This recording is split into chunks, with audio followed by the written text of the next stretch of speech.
नमस्कार विद्यार्थी मित्रांनो, आज आपण प्रॅक्टिस सेट 8.3चा या व्हिडिओमध्ये पहिला प्रश्न सोडवणार आहोत।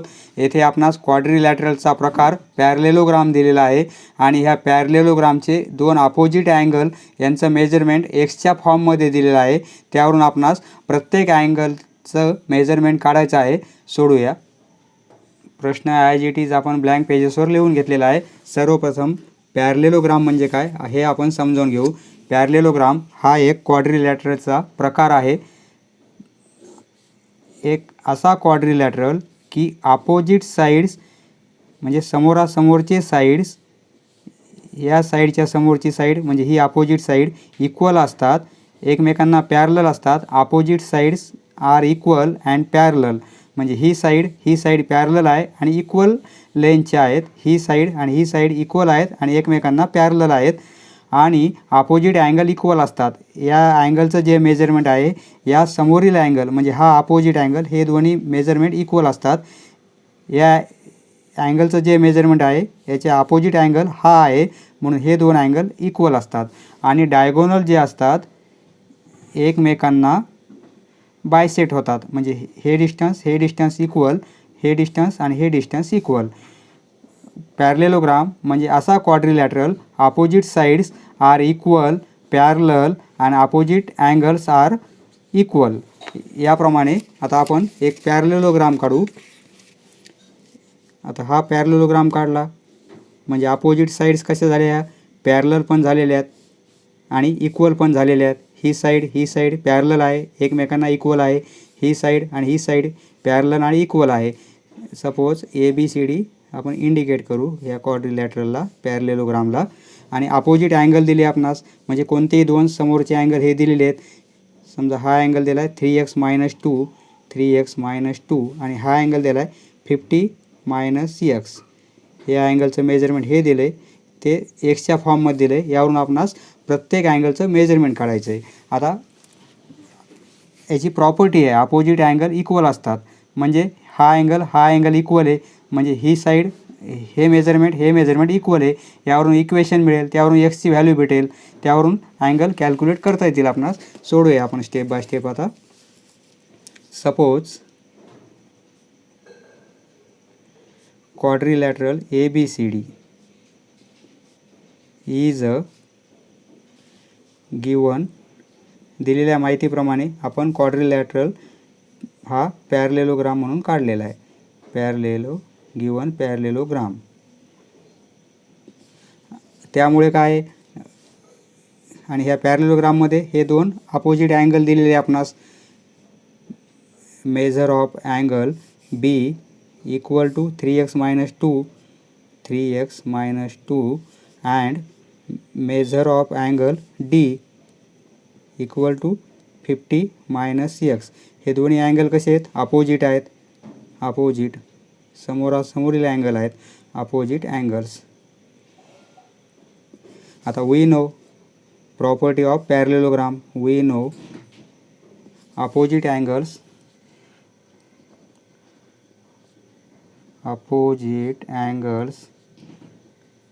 ऑफ पॅरलेलोग्राम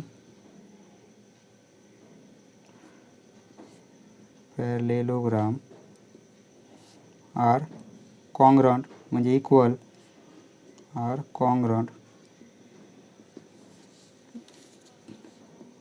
म्हणजे काय होईल, B आणि D चे मेजरमेंट इक्वल आहेत। Measure of angle B equal to measure of angle D। Bचं मेजरमेंट 3x - 2 आणि Dचं मेजरमेंट 50 - x। हे इक्वेशन मिळालं आहे आपणास। मग या साईडला काय करू, आपण सर्व एक्सच्या टर्म आणू, या साईडला नंबर आणू। म्हणजे 3x या साईडचे -x, या साईडला आल्यावर +x होतील, इक्वल टू 50 या -2a या साईडला आल्यावर +2 होतील। यावरून 3x + x म्हणजे 4x इक्वल टू 52 होईल। देअरफॉर एक्सची व्हॅल्यू काय होईल, मग 52/4। काटाकाटी केली आपण तर आन्सर येईल 13। म्हणजे एक्सची व्हॅल्यू किती येईल आपली, 13। एक्सची व्हॅल्यू मिळाली, यावरून आपणास B मध्ये जर ही व्हॅल्यू पुट केली आपण तर हा अँगल काढता येईल आपणास। त्यावरून आपण आता B ची व्हॅल्यू काढू। Now measure of angle B equal to 3x minus 2. आता 3xची व्हॅल्यू 13 आली होती इंटू 13 आणि मायनस 2 म्हणजे 13 इंटू 3 39 मायनस 2 म्हणजे 37 डिग्री. बीची व्हॅल्यू आलेली आहे. बी आणि डी इक्वल आहेत. इथे आपण दाखवलेलं आहे बी आणि डी इक्वल आहेत म्हणजे बी आणि डी ह्या दोन्ही अँगलचं मेजरमेंट किती आलेलं आहे आपलं 37. हा 37चा आणि हा पण 37चा अँगल होईल आपला. Therefore measure of angle B equal to measure of angle D equal to 37 degree, कारण दोन्ही पण अपोजिट अँगल आहेत. आता हे दोन अँगल माहीत झाले आपणास. हे अँगल काढण्यासाठी तर आता ही साईड ए डी आणि बी सी ह्या दोन्ही साईड एकमेकांना पॅरलल आहेत आणि ही त्यांची काय ट्रान्सव्हर्सल, म्हणजे दोन पॅरलल लाईनला एका ट्रान्सव्हर्सलने जर इंटरसेक्ट केले असता. आता हे दोन अँगल, हा अँगल ए आणि हा बी, हे कोणते होतील इंटेरियर अँगल होतील आणि इंटेरियर अँगलचं मेजरमेंट दोघांची ॲडिशन 180 असते. त्यावरून angle A plus measure of angle B equal to 180 हे आपण लिहू शकतो. नाऊ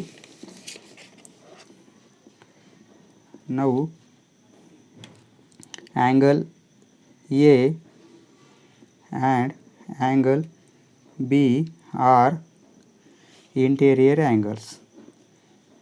Interior angles ची ॲडिशन 180 असते. Therefore measure of angle A plus measure of angle B equal to 180. A आणि बी. आता बीची व्हॅल्यू आपण काढलेली आहे 37, त्यावरून एची कॅल्क्युलेट करता येईल.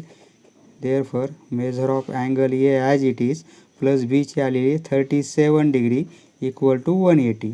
यावरून measure of angle A equal to 180 हे या साईडला मायनसमध्ये जातील 37. Therefore measure of angle A equal to 180 minus 37. 180 minus 37 3 4 1 म्हणजे 143 डिग्री. म्हणजे एचे अपोजिट अँगल सी होईल. म्हणजे एचा आपण 143 कॅल्क्युलेट केलेलं आहे. हा अपोजिट अँगल असल्यामुळे तो पण 143चाच आहे. Therefore measure of angle A equal to measure of angle C equal to 140 degree, कारण हे दोन्ही पण अँगल अपोजिट आहेत. इथं रिझन लिहू शकतो वाटल्यास. Opposite angles of parallelogram. Opposite angles of parallelogram.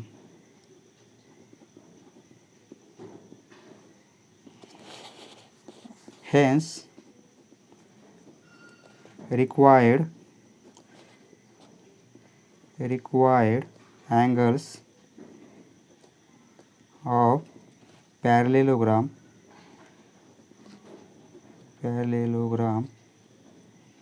are सिरियलनं काय होतील मग 43 नंतर 37 नंतर 43 आणि नंतर 37 आर 43 37 43 and 37 डिग्री लिहायचं. समजले मित्रांनो? धन्यवाद. पुढचा व्हिडिओ पाहण्यासाठी चॅनल सबस्क्राईब करा. धन्यवाद.